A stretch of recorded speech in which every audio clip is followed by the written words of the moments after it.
पूर्व की घटनाएं जो उसका अध्ययन कर रहे थे, जिसमें कि हमने देखा कि लुईस 16वां, रानी आंतो, इसके अलावा तुर्गो ने कौन से सुधार किए, नेकर ने कौन से सुधार किए और केलन जो है उसने किस प्रकार से अपना त्यागपत्र दे दिया था। अब हम अध्ययन करते हैं स्टेटस जनरल की मांग। केलोन के उपरांत भी लोमनी द बीने को अर्थ मंत्री बनाया गया और उसकी प्रयत्नों के उपरांत भी फ्रांस की आर्थिक दशा में थोड़ा बहुत सुधार भी नहीं हो पाया। अतः विवश होकर उसने राजा को नए कर लगाने का सुझाव दिया। राजा ने नए कर लगाने की स्वीकृति दे दी, लेकिन पेरिस की पार्लिमा ने इन करों का घोर विरोध किया और इन्हें अपने रजिस्टर में दर्ज करने से इनकार कर दिया। जब तक नए कर अथवा नियम पार्लिमा के रजिस्टर में दर्ज नहीं हो पाते तब तक उन्हें लागू नहीं किया जा सकता था। और पेरिस की पार्लिमा का कहना था कि करों को लगाने का अधिकार उन्हीं लोगों को है जो कि उन्हें अदा करते हैं। अतः इसके लिए स्टेटस जनरल का अधिवेशन बुलाया जाना चाहिए और राजा ने पार्लिमा को आतंकित करने की दृष्टि से एक बार उसे भंग कर दिया और उसके सदस्यों को बंदी बनाने की सोचने लगा। परंतु जनता ने पार्लिमा का जोरदार समर्थन किया और सेना ने उसके सदस्यों को बंदी बनाने से इनकार कर दिया। विवश होकर राजा ने पुनः पेरिस की पार्लिमा को बुलाया और परंतु इस बार भी उसने नए करों को रजिस्टर में दर्ज करने से इनकार कर दिया। प्रांतों को विभिन्न पार्लिमाओं ने भी पेरिस की पार्लिमा का समर्थन करते हुए स्टेटस जनरल की अधिवेशन की मांग की और समूचे फ्रांस ने इस मांग का समर्थन किया। फिर भी लुई 16वें ने कुछ दिनों तक इस मांग को स्वीकार नहीं किया। उसने नेकर को पुनः अर्थमंत्री नियुक्त किया, परंतु अब काफी देर हो चुकी थी और नेकर भी समस्या को हल करने में अपने आप को असमर्थ पा रहा था।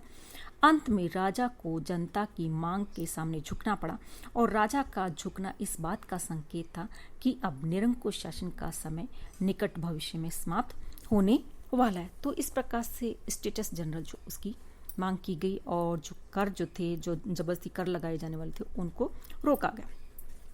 नेक्स्ट बताती स्टेटस जनरल। स्टेटस जनरल एतांत जनरल यानी कि फ्रांस की एक पुरानी संस्था थी जिसका प्रथम अधिवेशन सम्राट फिलिप द फेयर ने सन 1320 में बुलाया था, परंतु 1614 ईस्वी के बाद से लेकर क्रांति के पूर्व तक इसका एक भी अधिवेशन नहीं बुलाया गया था।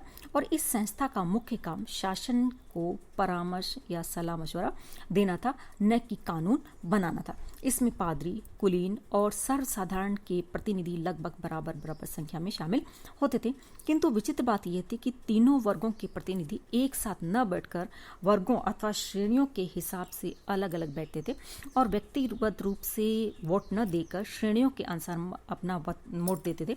अर्थात एक श्रेणी का एक ही वोट होता था। कुल 3 श्रेणियां थी, कुल मत भी 3 होते थे।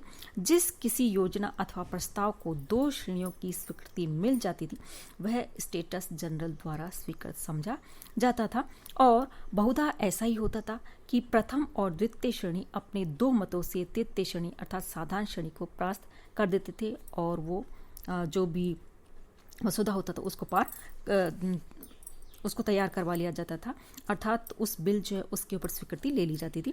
और लुई 16वें ने स्टेटस जनरल को बुलाना स्वीकार कर लिया, परंतु उस समय फ्रांस में कोई जीवित व्यक्ति ऐसा नहीं था जिसे इस संस्था के संगठन, निर्वाचन तथा मताधिकार आदि के बारे में कोई जानकारी हो। अतः इसके लिए एक आयोग की स्थापना की गई जिसने पुराने सरकारी कागजों का गहन अध्ययन करके संस्था के प्रतिनिधियों के निर्वाचन आदि के बारे में सरकार को रिपोर्ट दी। और इस प्रकार संपूर्ण फ्रांस में 2 महत्वपूर्ण प्रश्नों पर चर्चा चल रही थी।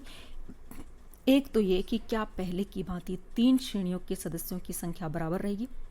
दूसरा ये कि क्या पहले की भांति अलग अलग बैठकें होगी, प्रत्येक श्रेणी का एक ही मत माना जाएगा अथवा तीनों श्रेणियों की सम्मिलित सभा होगी और व्यक्तिगत रूप से मतदान करने की व्यवस्था होगी। अर्थमंत्री नेकर यह चाहता था कि किसी प्रकार पादरी और कुलीन वर्ग के लोग कर देना स्वीकार कर ले और उन्हें आतंकित करने अथवा सर्वसाधारण को संतुष्ट करने के उद्देश्य से उन्हें सम्राट को सलाह दी कि तीसरी श्रेणी के सदस्यों की संख्या दुगनी कर दी जाए और सम्राट ने उसकी बात को मानकर तीसरी श्रेणी के प्रतिनिधियों की उनकी संख्या दुगनी कर दी, परंतु एक साथ बैठने की बात भविष्य के लिए टाल दी गई और ये बात बहुत ही घातक सिद्ध हुई। और इसी समय लुई 16वें ने मतदाताओं को यह भी कह दिया कि वे अपनी शिकायतों का अथवा जो सुधार चाहते उसका एक लेखा तैयार करके अपने अपने क्षेत्र के निर्वाचित प्रतिनिधि जो उनको दे दे। और इस प्रकार से तैयार किए गए स्मृति पत्र को फ्रांसीसी भाषा में कोहिएर अथवा कहिएर कहा जाता है।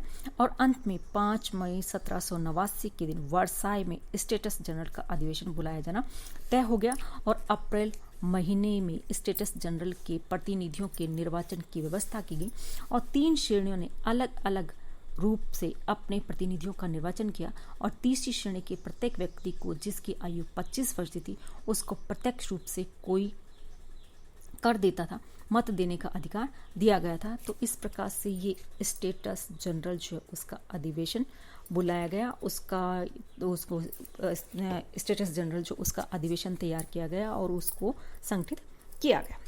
नेक्स्ट बात आती है कि आखिर क्रांति जो है उसके कारण